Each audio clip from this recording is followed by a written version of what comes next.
Seamus O'Hara from Carlow Brewing Company.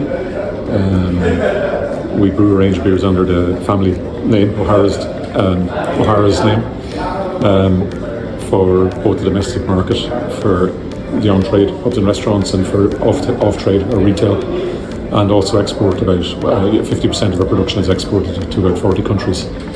So that's who we are.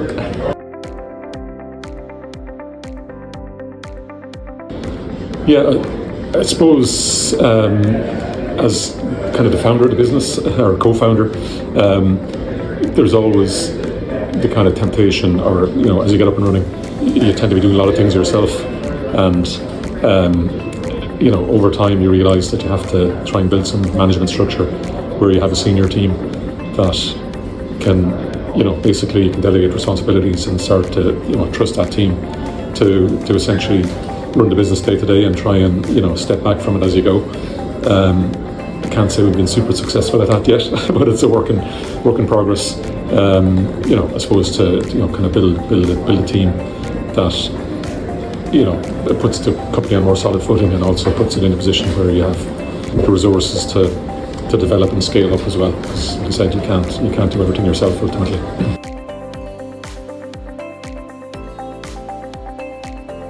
If you look at the total market, you're up against some very big players. In Ireland, that's principally Guinness and Heineken, and there's a lot of brand recognition. They have a lot of power, and so on. So, it's very difficult to take on those guys. So I suppose the strategic advantage of being focused on more kind of specialty beers and craft beers is that they're not really in that segment. So we're bringing something new to the market, and even if it's a small part of the overall market, it's a big market.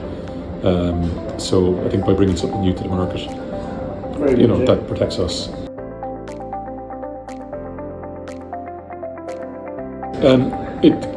Short term, it was quite a disruption to it, because one part of our business, as I said, is the hospitality and the on-trade pubs, restaurants, and they were closed down for an extended period.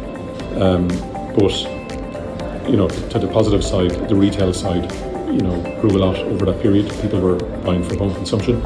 So, overall, I suppose it didn't.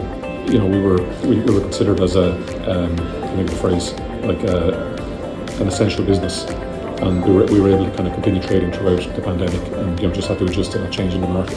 So.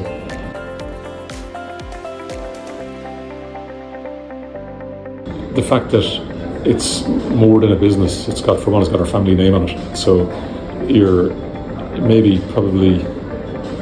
you're much more committed to it. Maybe I don't know than maybe if that wasn't the case.